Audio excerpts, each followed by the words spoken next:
Bienvenue à vous, c'est Ensemble c'est mieux. On est ravis de vous retrouver. Nous allons nous hisser au sommet avec Céline ce matin. Céline, au sommet de l'environnement, au sommet de l'environnement et des bâtiments, en vous présentant une solution pour aller dans le sens de la planète, la peinture blanche.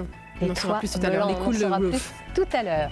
Comme nous sommes dans les mois d'hiver, eh bien, on a envie de cocooning, on a envie de se sentir bien chez soi. C'est ce qu'on fera avec Aurélie.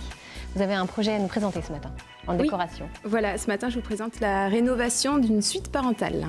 Bon, alors comme il fait froid et gris, il sera également question ce matin de luminothérapie. Ça a fait ses preuves, on verra ça dans quelques instants. Nous viendrons également en aide à une association, elle s'appelle Balimaya Toussiana et c'est en faveur du Burkina. Et puis on retrouvera bien évidemment notre ami Billy à la SPA de Rennes avec un nouvel animal à adopter.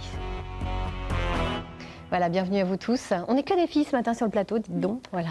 Alors, on va tout de suite commencer cette émission. Je vous le disais, on va prendre un petit peu de soleil, mais pas tout à fait naturel. Allez, on regarde ça tout de suite. La luminothérapie en images.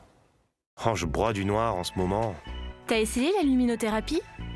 Si pour vous, automne et hiver sont synonymes de tristesse, de léthargie, de troubles du sommeil, de baisse de libido ou d'anxiété plus sévère qu'un simple coup de blues, assez classique à ces saisons, c'est que vous avez bu le TAS, le trouble affectif saisonnier. 4 à 6% des Français sont touchés, un mal qui touche davantage les femmes, elle représente 75% des personnes atteintes, mais aussi les jeunes adultes et les enfants. Plutôt que d'avaler des antidépresseurs, la luminothérapie peut être un traitement efficace. Car au cœur de l'hiver, avec les jours plus courts, nous manquons de lumière et cela perturbe notre horloge biologique et notre humeur. Aujourd'hui, plus besoin d'aller à l'hôpital ou dans un centre de bien-être. On peut acheter une lampe spéciale dans le commerce, compter entre 150 et 300 € pour un appareil de qualité. On recommande ensuite de s'exposer chaque matin une demi-heure à quelques centimètres de la lampe pendant environ 1 mois. La lampe qui diffuse une lumière blanche sans ultraviolet ni infrarouge doit avoir une puissance de 10 000 lux et être bien aux normes CE médicales. Il est recommandé d'encadrer cette pratique par votre médecin. Bonus, une cure de luminothérapie permet entre autres de lutter contre le jet lag et les troubles du sommeil. Lumineux, non ? Oui, lumineux. Et pour être encore plus au fait du sujet, on va retrouver la lumineuse Estelle Mallard. Bonjour, bienvenue à vous. Vous êtes assistante esthétique chez Clinilux à Quimper. Et la luminothérapie, vous en faites tous les jours, mais vous n'utilisez pas ce terme-là, vous. Voilà, on utilise la photomodulation. Photomodulation, Voilà, c'est le terme scientifique voilà, pour traiter la peau par la lumière. Donc on est un centre, on se spécialise dans le traitement de la peau, de la silhouette et du bien-être en général. Et la lumière est associée à tous nos protocoles. D'accord. Alors c'est vrai que quand on parle de luminothérapie, on pense souvent qu'on traite le moral, seulement le moral. Vous dites tout de suite, ah non, ça ne se limite pas à ça. Voilà, il y a le moral évidemment, il y a un côté bien-être, détente à chaque séance. Et il y a tout ce qu'on traite derrière aussi, donc ça peut être de la stimulation, ça peut être de la cicatrisation, ça peut être des programmes antibactériens, et voilà, il y a tout un panel d'actions derrière aussi. Vous avez une vingtaine de programmes différents. C'est ça, exactement. C'est incroyable, parce que ça traite, on l'a évoqué tout à l'heure dans le petit sujet, mais c'est quoi, ça stimule les défenses immunitaires ? Voilà, on l'utilise, donc il y a une consultation, on fait le point avec la personne qui vient à son premier rendez-vous pour voir ce qu'elle veut traiter. Il faut une ordonnance ou pas ? Pas du tout. Pas du tout. Il n'y a pas besoin de voir un médecin avant. Donc la personne vient une première fois, on fait le point avec elle sur ce qu'elle recherche. Et en fonction de ça, chaque programme est adapté en fonction de la personne, en fonction de l'indication. Et en général, les séances se font par cure. 1 à 2 séances par semaine pendant à peu près 1 mois. Il y a des contre-indications quand même pour certains ? Pas du tout. Il y a les femmes enceintes qu'on ne traite pas, mais par contre, après, ça s'adresse vraiment à tout le monde, hommes, femmes, et tout au long de l'année. Et on peut même aller au soleil après. Exactement. Magnifique. Alors on va rentrer un peu dans le vif du sujet, dans le côté peut-être un peu plus technique. Oui. Expliquez-nous comment ça fonctionne très clairement, parce qu'on ne sait pas vraiment finalement quel type de lumières sont utilisées. Alors, c'est dans toutes les lumières qu'on utilise, il n'y a absolument aucun UV. Donc on n'abîme pas du tout la peau, au contraire, on va la réparer. Ensuite, il y a plusieurs couleurs dans la lumière. Alors, vous allez nous expliquer un petit peu justement quels sont les différents prismes de cette lumière. C'est une la lumière blanche qu'on décompose en fait, et on utilise chaque couleur en fonction de l'indication. D'accord, là on va regarder. Vous allez peut-être vous appuyer sur ce petit visuel. Il y a donc un prisme de couleurs. Alors, on utilise beaucoup la lumière bleue qui est très superficielle pour tout ce qui est antibactérien, donc le programme pour l'acné par exemple.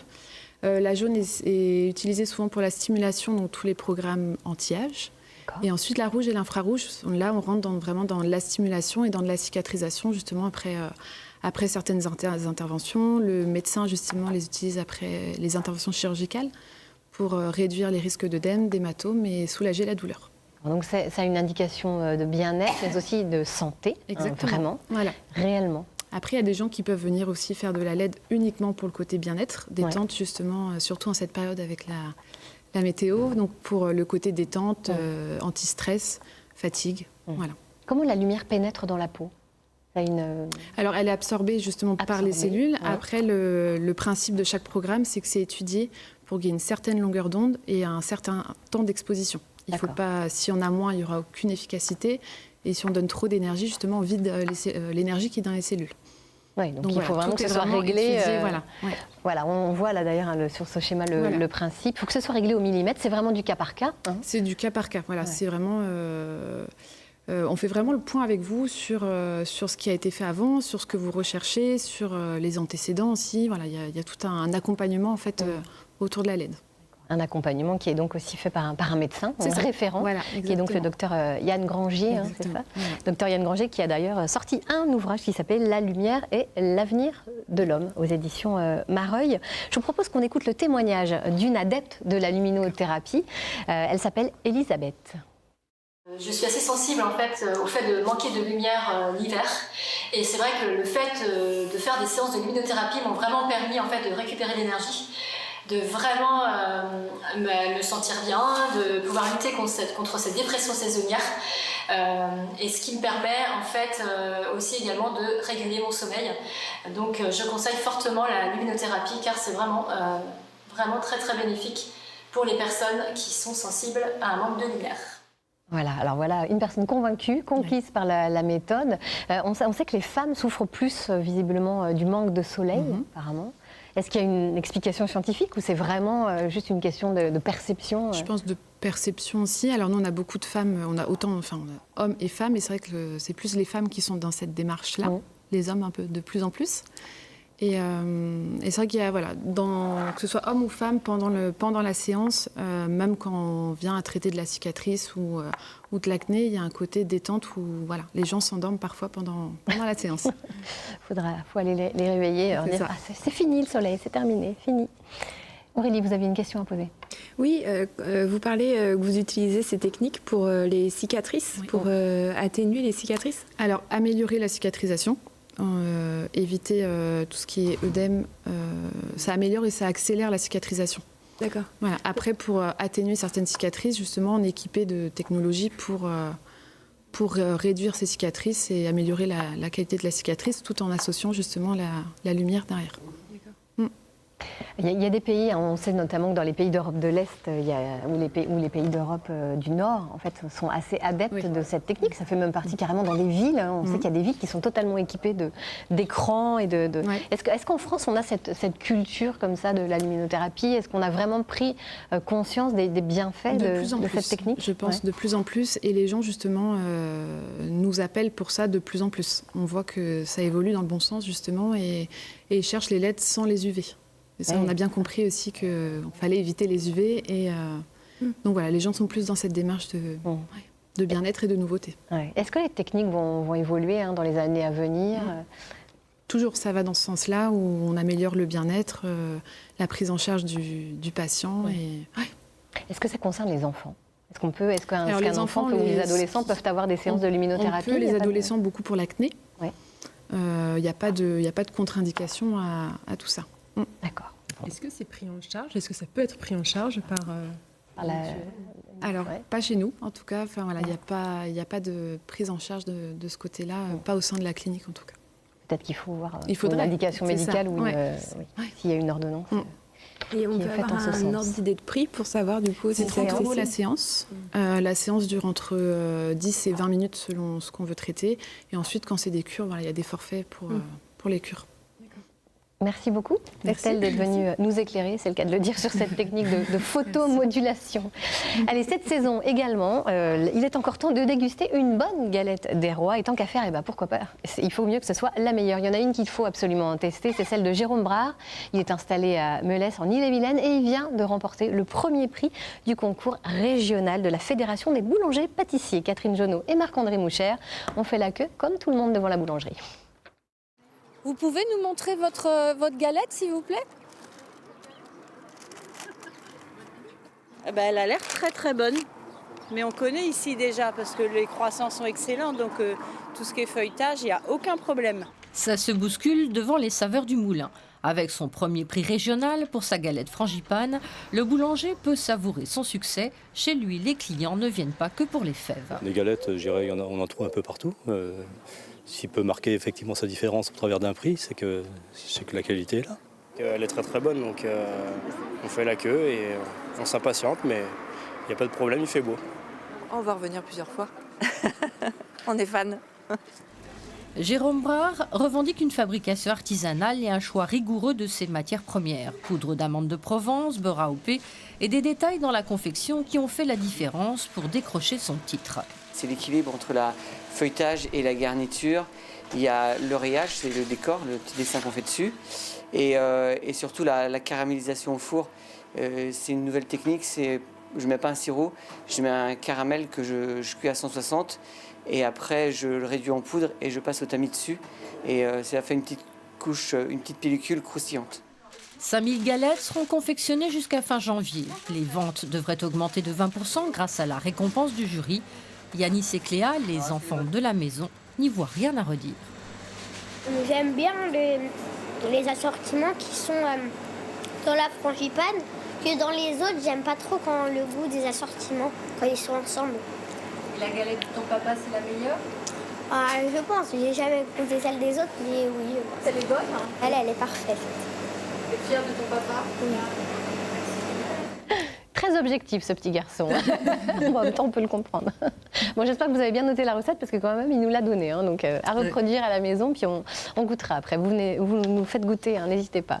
Allez, la lumière, Céline, on en a besoin, on le sait, pour le bien-être de notre organisme. On vient d'en parler. Mais la chaleur, nous avons plutôt du mal à la vivre et elle a des conséquences graves sur notre planète. Alors, il y a des solutions et vous allez nous en présenter une ce matin, heureusement. Effectivement, je vais vous en présenter une. Mais comme vous dites, le réchauffement climatique, les feux sont au rouge depuis quelques temps. Ah oui. Et les projections climatiques ne sont pas non plus rassurantes. J'ai lu, alors à prendre avec des pincettes peut-être, mais qu'en 2050, la température de Paris équivaudrait à celle de Canberra et Londres à celle de Madrid. Donc, ça fait réfléchir. Ça fait réfléchir. Et paraît-il qu'il n'y aura plus de glaciers dans 200 ans. En plus, vous voyez, donc voilà. C'est vraiment très présent, on le sait. Il y a des conséquences sur la planète, mais aussi sur l'homme, puisqu'on vit des vagues de chaleur caniculaires qui vont jusqu'à 46 degrés l'été dernier. Il y a des décès qui sont associés à ça. On remarque que les températures dans les villes sont plus élevées qu'en milieu rural. Donc il y a un petit schéma qui montre que quand on est en ville, donc tout ce qui est asphalte, bitume, granit contribue grandement en fait au phénomène qu'on appelle îlot de chaleur urbain. Alors qu'est-ce qu'un îlot de chaleur urbain? Alors en fait, c'est l'élévation des températures de l'air et de la surface en centre-ville par rapport à la périphérie. Donc ces matériaux prennent la chaleur, la renvoient en infrarouge et ça contribue à l'émission de gaz à effet de serre. Quand on a des arbres, on le voit, la température est plus faible parce que tout ce qui est espace vert, arbres, les arbres, en fait, ils vont stocker du CO2, ils rejettent de l'oxygène, ils humidifient l'air par évapotranspiration. Et puis ça fait de l'ombre aussi. Mais on ne peut pas transformer nos villes en parcs et ce serait une solution à long terme et on ne peut pas se le permettre aujourd'hui. Il y a des toits végétaux qui sont de plus en plus mis en place et c'est une très bonne solution. Mais il y en a une autre. C'est pas possible sur tous les toits. C'est pas possible sur tous les toits par rapport au poids en fait du toit en lui-même. Donc il y a une autre solution que Cool Roof France a initié en 2015. Cool deux mots. C'est ça. Donc en fait, c'est une peinture blanche, réflective et thermique qui est posée sur les toits des bâtiments. Ils sont basés en Bretagne? À Brest. À Brest. Voilà, à Brest et ailleurs dans le monde en fait. Et puis c'est un mouvement qui est international. on y reviendra, mais c'est vrai que c'est une peinture qui est blanche, donc réflective, thermique. Elle est posée en 3 couches. D'abord la peinture acrylique et en plus une dernière couche en fait de vernis de protection. Et elle est faite à base de coquilles d'huîtres pour aussi diminuer l'impact écologique et être dans quelque chose de cohérent, on va dire. Donc c'est toit frais. Cool Roof, c'est toit frais, littéralement parlant. Ça, tout à fait. Donc précisément, une fois qu'on a appliqué ces couches, le fait que ce soit blanc, c'est ça, ça ne retient pas la chaleur. Oui, c'est ça le principe. En fait, l'été, les toits sombres, métalliques ou en bitume, reflètent la chaleur en infrarouge. Et donc, ça contribue à l'émission de gaz à effet de serre. Ça va aussi augmenter la consommation énergétique avec la climatisation qu'on pousse à fond, parce que ça augmente les températures extérieures. Donc, il y a eu un test, il y a plusieurs tests qui ont été faits, puisque Cool Roof France est installé depuis 2015. Ils sont intervenus dans plusieurs endroits de Bretagne, de Paris, sud de France et à l'international. Et on constate, par exemple, sur une grande surface de Quimper qui avait 7000 m² à peindre sur le toit, les résultats, ils sont évidents. C'est 30% d'économie de climatisation l'été. En hiver, c'est aussi 15% d'économie sur le chauffage et puis 175 tonnes de CO2 économisées par an. Ce qui est non négligeable. Mais de façon plus générale, pour résumer, Cool Roof, la surface blanche, en fait, elle permet donc de réduire, de renvoyer en fait de la chaleur solaire sans la transformer, de réduire les effets d'îlots de chaleur urbains, donc de réduire la consommation énergétique, prolonger la durée de vie des toits, parce que ça aussi, l'étanchéité, etc., c'est quand il n'y a pas cette peinture-là, ça se dégrade beaucoup plus rapidement. On améliore la productivité des installations photovoltaïques. Voilà, environ 10% de meilleur rendement. Ça, bien sûr, facilite la vie, ça rend plus agréable la vie. Quand on est dans ce bâtiment, la chaleur, elle est beaucoup plus, la température est plus agréable. Et ça contribue à la transition écologique, clairement. Et c'est une solution low-tech qui peut être mise en place massivement à grande échelle et sans que ça assez coûte rapidement. Trop cher, non. C'est ça aussi. Par rapport à un toit végétalisé, c'est moins cher. Alors là, par exemple, le prix, c'est 20 € hors taxe par mètre carré. Fourniture et pose incluses. Oui, donc c'est un prix quand même tout à fait raisonnable. Et en plus, c'est bon pour le moral, parce que tout ce blanc, ça égaye aussi nos villes, évidemment. Tout à fait. Sûr. Alors, c'est totalement innovant comme principe. Est-ce qu'ils ont eu un prix? Est-ce qu'il y a eu quelque chose qui les a récompensés? C'est innovant. D'ailleurs, ils ont été récompensés. Ils ont été lauréats de la Green Tech verte du ministère de la Transition écologique et solidaire. Ils ont également eu le prix de l'entreprise éco-innovante par l'ADEME en 2018.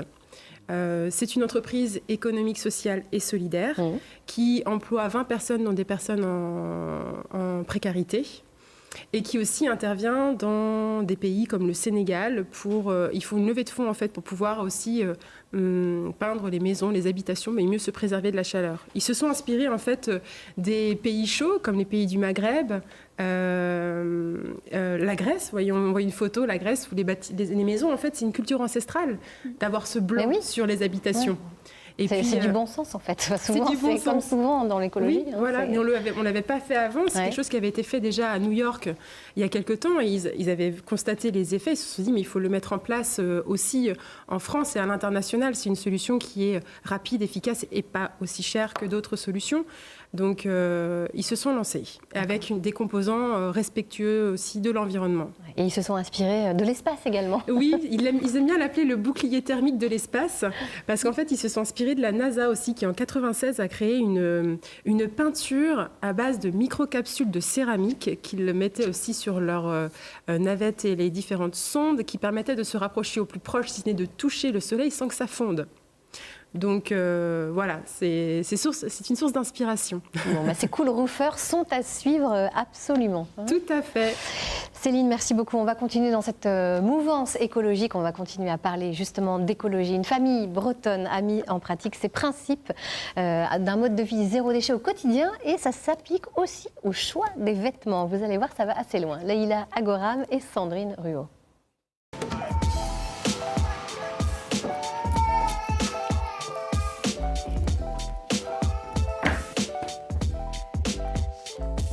C'est ma modeste garde-robe. Ça fait à peu près 2 ans que j'ai pas mis les pieds dans un magasin de vêtements. Donc il est composé de principalement des choses que j'avais avant, mais aussi des choses qu'on a pu me donner. Anne a dû tout revoir là aussi. Et même si elle exerce un métier de robe, un métier où l'apparence compte beaucoup, la jeune femme n'a pas hésité à tout changer. Je suis convaincue qu'aujourd'hui sur la planète, il y a suffisamment de vêtements pour habiller tout le monde et qu'on n'a pas besoin de refabriquer. Quand on sait que pour fabriquer un jean, il faut 10 000 litres d'eau, je pense qu'il y a bien suffisamment de vêtements pour qu'on continue d'être dans ce système de fabriquer en permanence, de consommer. Et maintenant, je pense que la mode est un éternel recommencement. D'ailleurs, ça me fait penser, j'ai par exemple récupéré une veste, si je la retrouve, qui était à ma mère quand elle avait mon âge. Voilà, celle-là, je l'aime beaucoup et je l'ai retrouvée dans le grenier chez mes parents. Ce t-shirt-là aussi, c'était à ma mère quand elle avait mon âge. Je pense qu'il n'est pas nécessaire, en fait, pour avoir l'air un peu élégant. Enfin, en tout cas, les gens, ils ne me jettent pas des cailloux dans la rue quand ils me voient. Et pour autant, j'ai un budget fringue mensuel de 0. En fait, il est totalement nul. Que ce soit pour moi ou mes enfants. Je la veux pas. Tu ne la veux pas ? Oui. En fait, j'ai une maman de l'école qui a un petit garçon, Louis, qui a un an de plus que Jacques, et qui est toujours sapé comme jamais.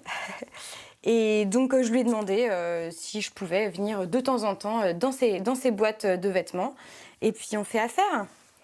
Et ça me permet d'avoir un petit bébé qui est habillé à mon goût, et tout en étant respectueux de l'environnement et hors de cette société de consommation qui ne nous plaît pas trop.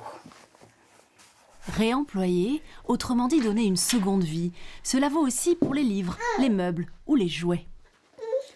Tu veux montrer ton arche? Acheter 2 € à la braderie.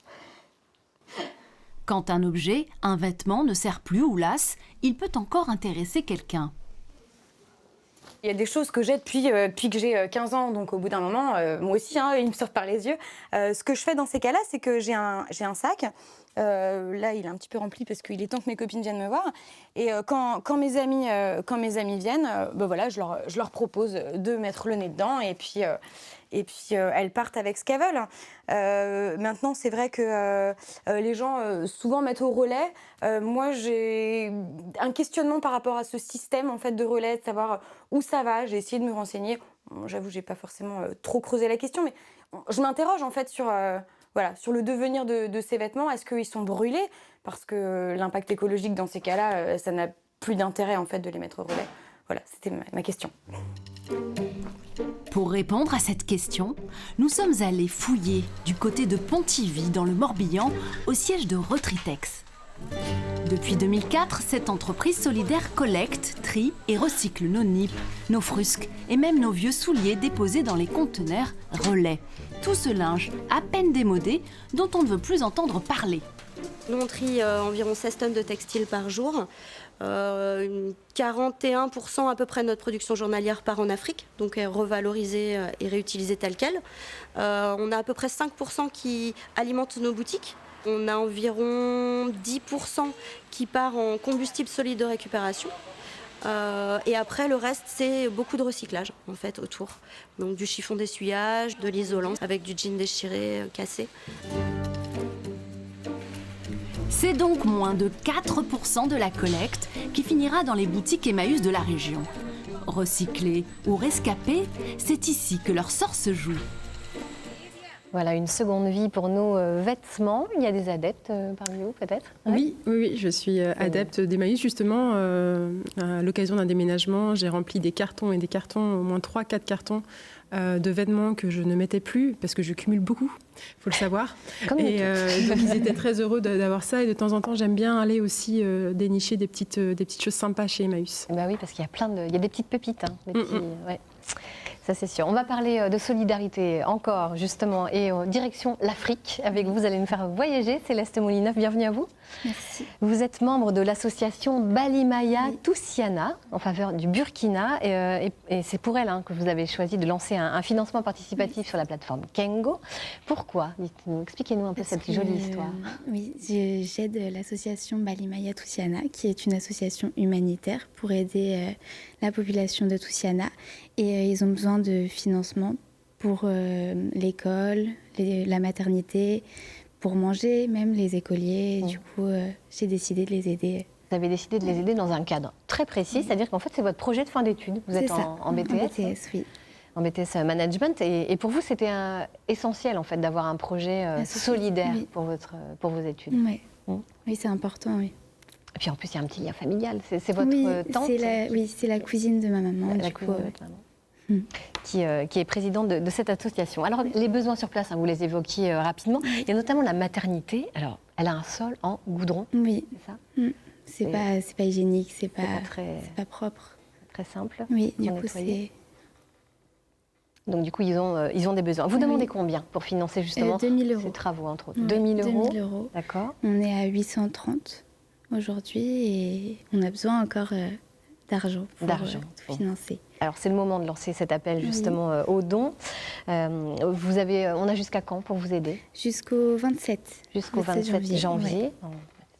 Alors, vous avez même rencontré le maire de Toussiana? Oui, Nicodème, que j'ai rencontré lors d'une assemblée générale, parce qu'il est venu en France pour parler justement des manques de là-bas. Et du coup, j'ai pu le rencontrer. C'est lui qui vous a parlé de la maternité en particulier. Oui. Donc, ils ont prévu d'installer, de faire poser du carrelage à la place du fameux goudron. Oui, pour que ça soit plus facile à nettoyer, pour que ça soit plus hygiénique, justement. Justement, là, c'est la maternité qui a été faite. Alors voilà, on la voit. Qui a été refaite. Avant et après, effectivement. Donc les travaux ont déjà commencé, en fait. Oui, c'est ça. Mais il manque encore d'argent pour tout finir. Tout finir, Voilà. Bon, donc c'est essentiel d'aller vite et de vous aider rapidement, parce que les fonds vont être utiles tout de suite. Oui, c'est ça. Alors la force de ce projet Céleste, c'est qu'il comporte aussi une exposition photo en parallèle. C'est un riche projet.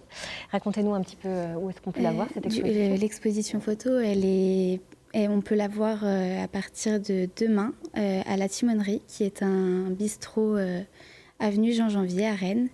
Et justement, les photos, c'est Marlène Simon, la présidente de l'association, qui les prend quand elle va voir Toussiana. D'accord. Vous avez envie d'aller plus loin, au-delà de ce projet de financement participatif? Parce que vous avez commencé à les aider, mais on imagine que vous n'avez pas l'intention de vous arrêter là. Oui, j'aimerais bien y aller en fin d'année pour pouvoir, moi aussi, pouvoir les aider sur place. Carrément. Ah oui. Ouais. Mais après, il faut voir par rapport au budget et par rapport à comment ça se passe là-bas. Vous avez des contacts avec les enfants de l'école sur place? Parce que aussi pas encore. Non, ça va peut-être venir si vous y allez à la fin de l'année. Oui. Bon, écoutez, on vous souhaite en tout cas bonne chance pour ce projet, qui est un très très beau projet. Merci. Et donc on a jusqu'au 27 janvier pour vous aider sur la plateforme kengo.bzh. Merci beaucoup Céleste. On va rester dans le domaine de l'environnement parce que ça nous tient à cœur. On va découvrir les vertus surprenantes du savon noir. C'est un produit naturel qui est tout simple et qui est bon marché. Et c'est celui que nous fait découvrir ce matin Jonathan, notre expert en environnement. Bonjour, moi c'est Evelyne. Bonjour, moi c'est Chloé. Bonjour, moi c'est Alexandre. Aujourd'hui, nous venons dans la maison des experts pour découvrir les vertus surprenantes du savon noir.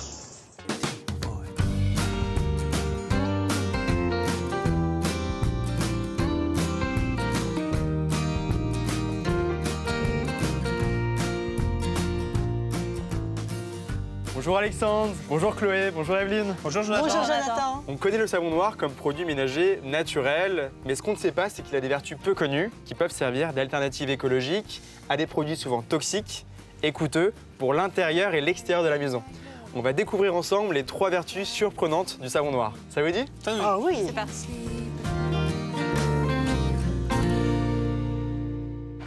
Le savon noir liquide est un produit totalement naturel. La première vertu surprenante qu'il peut avoir, c'est dans votre jardin. On peut s'en servir d'insecticide naturel pour les plantes de l'intérieur et de l'extérieur. Alors pour ça, on va prendre 1 litre d'eau tiède et on va verser 3 cuillères à soupe de savon noir parce que c'est très concentré.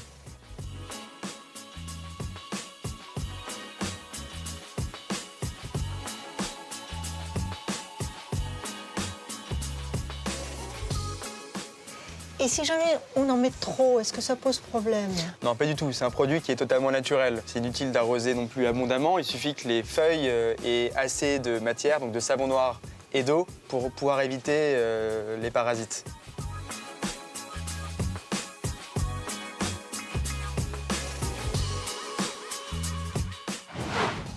Le savon noir a une autre vertu surprenante, c'est celle d'entretenir les cuirs que vous avez dans la maison. Vous allez pouvoir l'appliquer assez facilement avec une éponge que vous allez humidifier.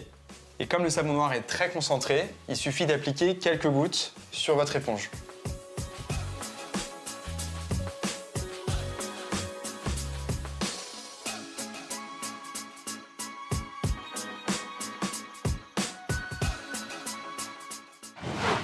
Le savon noir liquide est aussi un puissant dégraissant naturel. Et alors, une autre vertu surprenante qu'il peut avoir, c'est celui de nettoyer les vitres de votre poêle à bois. On va pouvoir la nettoyer simplement avec du papier journal et un peu de savon noir qu'on va appliquer dessus.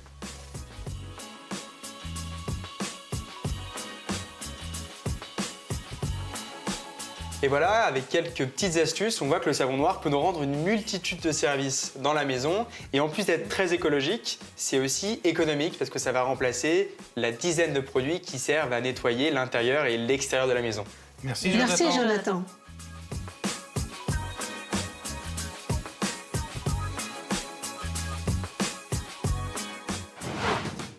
On résume. Le savon noir a des vertus surprenantes. Utilisez-le comme pesticide pour vos plantes. Il servira de répulsif contre les araignées, les pucerons, les fourmis. Utilisez-le également pour nettoyer et nourrir tous vos cuirs. Utilisez-le enfin comme dégraissant pour vos vitres, fours, plans de travail, plaques de cuisson. Écologique et économique, le savon noir est le nouveau produit ménager à adopter. Eh ben voilà, une belle idée. Hein. C'est en fait franchement pour dégraisser, pour nettoyer à la maison. Savon noir, qu'est-ce qu'on a dit? Le trio de tête, c'est savon noir, vinaigre blanc bicarbonate. Et voilà, impeccable. Lancez-vous, osez. Bon, on va pas forcément jusqu'à le faire nous-mêmes, mais en tout cas le savon noir. Mais bon, voilà, après on peut l'utiliser aussi. Vous l'utilisez d'ailleurs, Aurélie? Oui, tout à fait. Savon noir. Moi aussi. Oui. Bon, parfait. Allez, on va parler en cette période hivernale où on a envie de se faire coucouner, de rester bien au chaud. Et bien justement, on va prendre soin de nous avec la rénovation d'une suite parentale. Voilà, je vous emmène ce matin découvrir la rénovation d'une suite parentale. Donc suite parentale, c'est la chambre, le dressing et la salle de bain. Donc on va découvrir ensemble un projet assez sympa. Un dressing avec dans nos rêves 40 paires de chaussures. Mais non, c'est fini. Ça, c'est derrière. Aujourd'hui, on fait le tri, on ne garde pas. C'est vrai. Alors, dites-nous en plus. Voyons d'abord le contexte. Eh bien, voyez, découvrez un petit peu l'état actuel de la maison dans laquelle on va intervenir. En fait, ils ont déjà une suite parentale avec la chambre qui est à côté de la salle de bain, qui est à côté du dressing qui est fermé. Mais tout ça, c'est plein de petits recoins avec un couloir.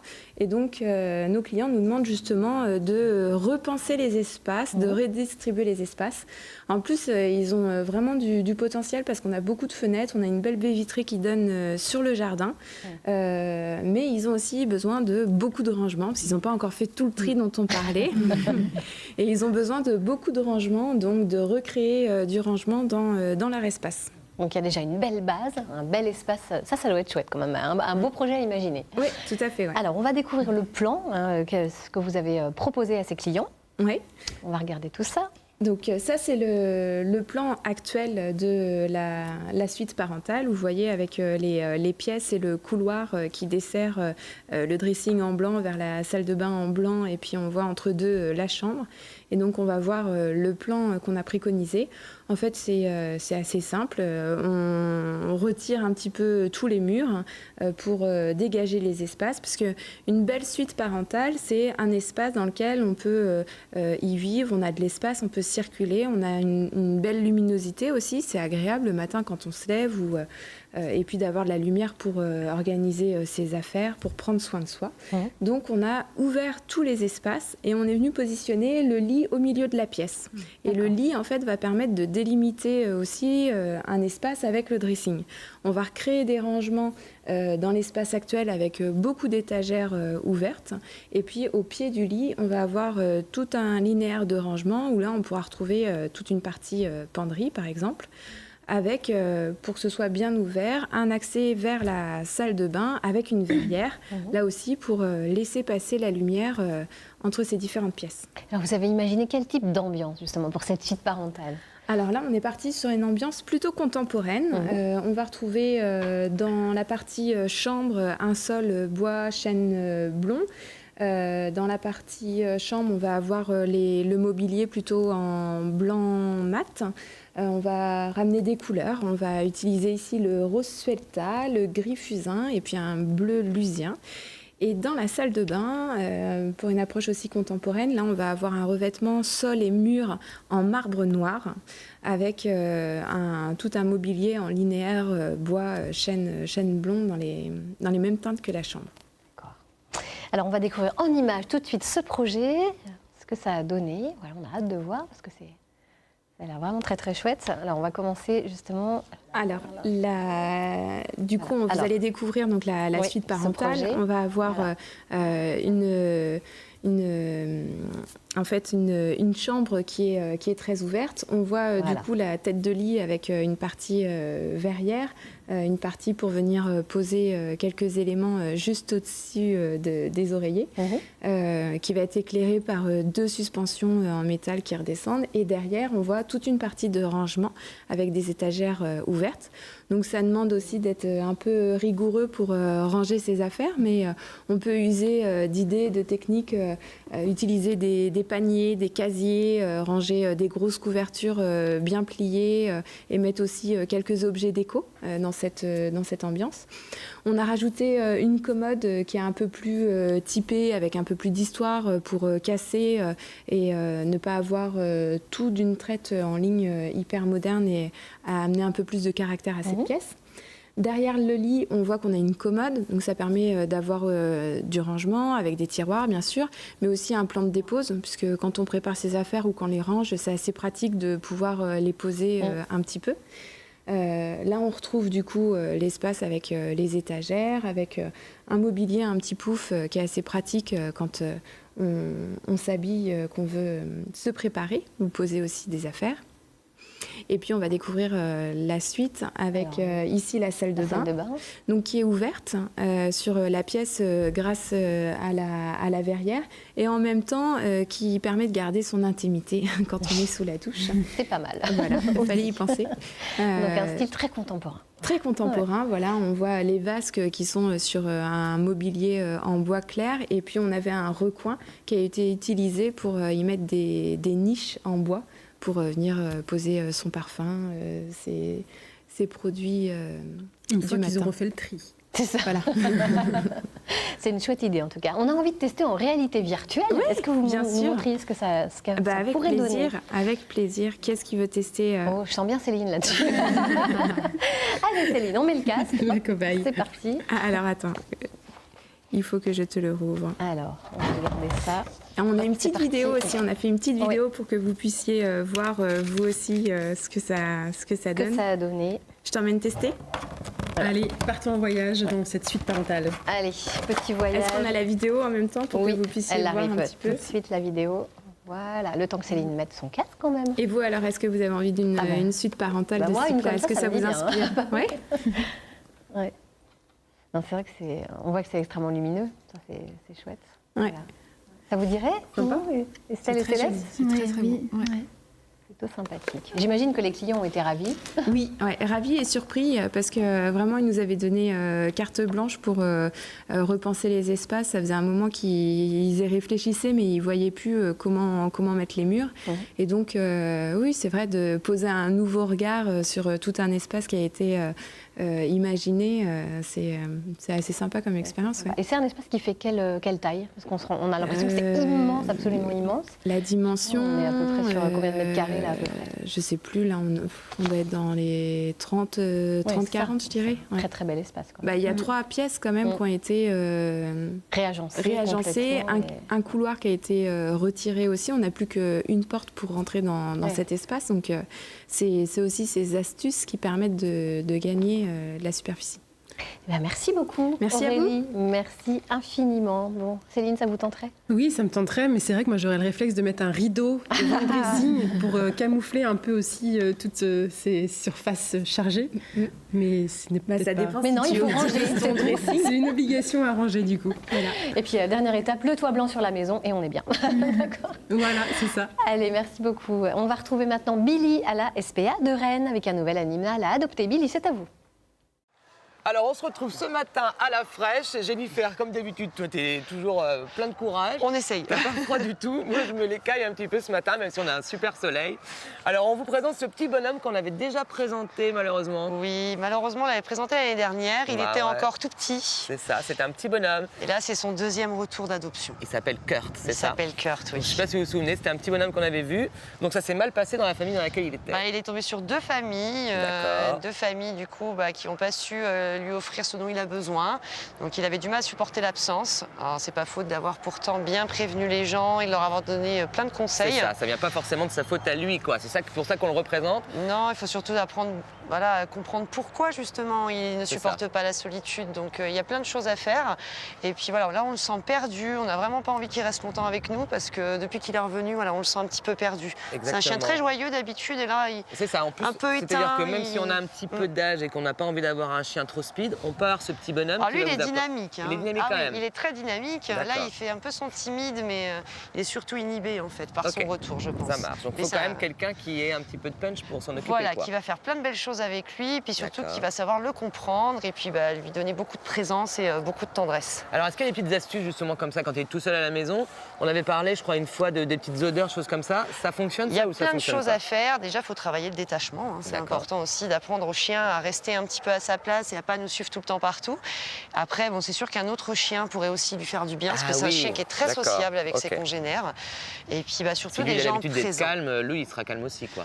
Alors oui, bien sûr, parce qu'ils font du mimétisme. Maintenant, ça ne se fera pas non plus comme ça en un jour, mais avec des activités, un copain et beaucoup d'amour, tout est possible, ça c'est sûr. Donc Kurt, ce serait mieux que tu montes ta petite tête. En plus, regardez ça, s'il est pas sage, ce chien. Il avait 2 ans, c'est ça qu'on a dit? Il a 1 an. 1 an, il est tout donc jeune. Ce petit bonhomme, il a encore plein de trucs à apprendre. C'est pour ça qu'il faut juste le comprendre. C'est encore un gros bébé. Super. Eh bien écoutez, Kurt, il est là, ici au refuge SPA à Rennes. Et puis nous, on vous souhaite un bon appétit et on se dit à demain. Allez, salut lui donner enfin sa chance. Allez, petite chance pour bonhomme. Billy, à demain. Et puis vous le savez, ce petit bonhomme, comme vous dites, il vous attend à la SPA de Rennes. Voilà, merci beaucoup à tous. C'est fini pour aujourd'hui. On se retrouve demain à 10h45. On vous parlera entre autres des pensions de réversion. Excellente journée sur France 3 Bretagne. À demain. Kenavo.